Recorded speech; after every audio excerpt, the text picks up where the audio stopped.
नमस्कार बंधुरा आमी तनुजा आपनारा देखछेन तनुजास कुकिंग क्रिएशन। आज के आपनादेर संगे पाका आमेर पिठा तैरी करे देखाबो।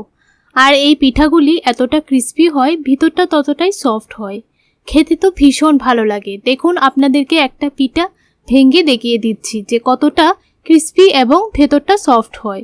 রেসিপিটি খুব সহজ, খেতে খুবই ভালো লাগে। পুরো রেসিপিটি লাস্ট পর্যন্ত দেখুন, আশা করছি আপনাদের উপকার হবে।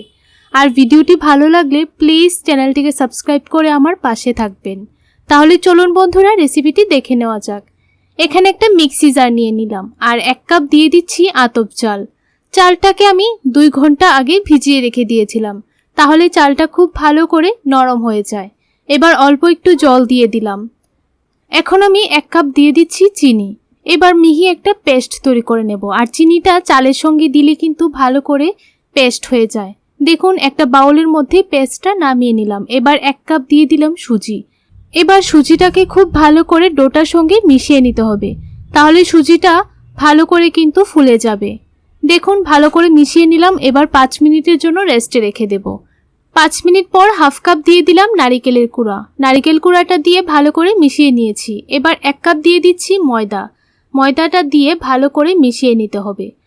আর যদি পরে প্রয়োজন হয় তাহলে আরেকটু ময়দা অ্যাড করতে হবে।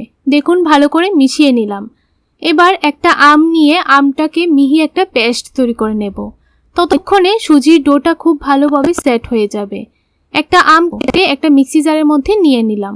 দেখুন মিহি একটা পেস্ট তৈরি করে নিয়েছি। এবার ডোটার মধ্যে দিয়ে দিলাম। ভালো করে মিশিয়ে নিতে হবে। আপনারা চাইলে এখানে আমের পরিমাণটা বাড়িয়েও নিতে পারেন। দেখুন খুব ভালো করে মিশিয়ে নিচ্ছি। সুজি কিন্তু খুব ভালো করে ফুলে গেছে। আর দেখুন ব্যাটারটা একটু পাতলা মনে হচ্ছে, তাই অল্প একটু ময়দা অ্যাড করব। এখানে হাফ কাপ দিয়ে দিলাম ময়দা। ময়দাটা দিয়ে খুব ভালো করে মিশিয়ে নিচ্ছি। দেখুন এবার ব্যাটারটা ঠিক আছে।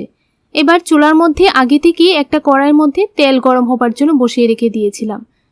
তেলটা মোটামুটি গরম হয়ে গেছে। এবার ডোটা থেকে অল্প অল্প ডো নিয়ে পিঠার শেপে দিয়ে দিচ্ছি।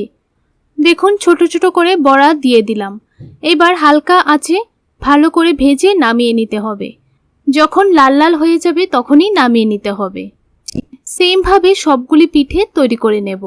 বন্ধুরা রেসিপিটি কেমন লাগলো অবশ্যই কমেন্ট করে জানাবেন। ভালো লাগলে ভিডিওটিতে একটা লাইক করে দেবেন। আর আপনারা এখনো যারা আমার চ্যানেলটিকে সাবস্ক্রাইব করেননি প্লিজ চ্যানেলটিকে সাবস্ক্রাইব করে আমার পাশে থাকবেন। তাহলে আজকের জন্য এতটুকুই। দেখা হচ্ছে নতুন আরেকটি রেসিপিতে। আপনারা সবাই ভালো থাকবেন, সুস্থ থাকবেন।